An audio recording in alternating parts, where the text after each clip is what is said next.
The judges, they're no longer the cadre from the military, but they're legally trained individuals, many of whom are trained in the United States, the U.S. law schools.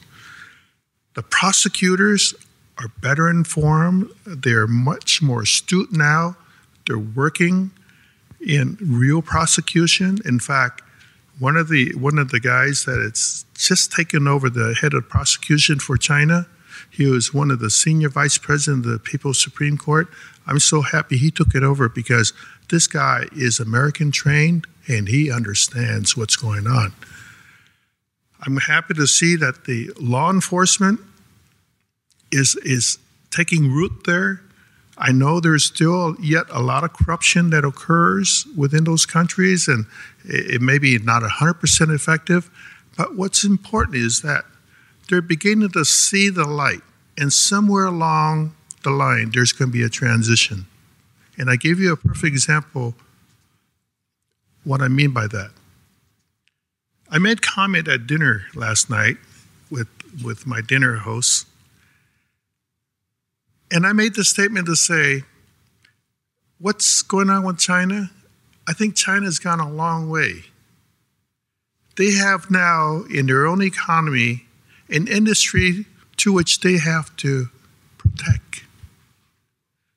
Right now, they're protecting their own industry and maybe not so much our industry from the U.S. or outside China.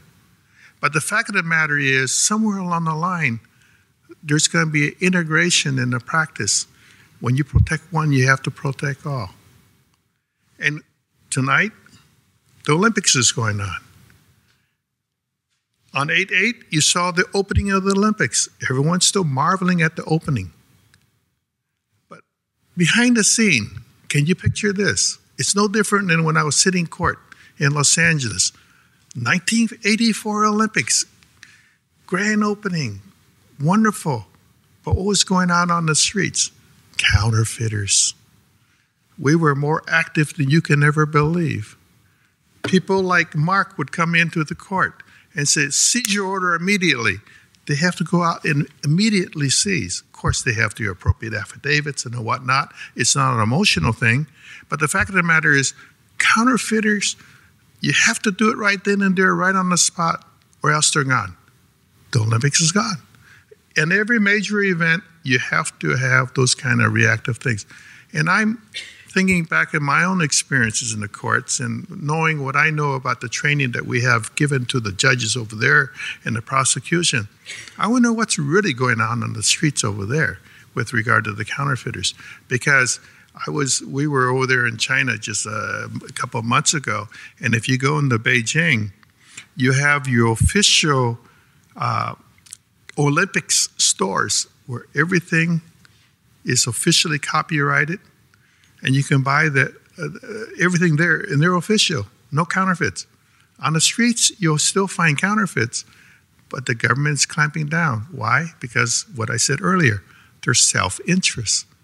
I do think if you look at this along with me, you will see a greater development toward protection of their self-interest, and this is going to pour over greater and greater. And the clear proof to the fact that I'm right is that that's why they're allowing more American companies in, and the companies are going in because they see the transition developing. So for you lawyers, this is a great area of work because there's going to be a lot of money. Now, with the presentation between criminal and civil, it's a great presentation, but the fact of the matter, within each of their own groups, they don't work together very well. They'll present it as they do, but the fact of the matter, they have their own individual interests as well. But they do work together because in the United States, we have a system to allow them to do that. And there is effective enforcement through both the criminal and civil route. My time is short. I have to say this. I know the bulk of the work is done civilly or criminally. It really doesn't matter. We have very effective rules that you can use. And on the civil route, if you don't want to go the criminal route, but you have to keep them informed, you can have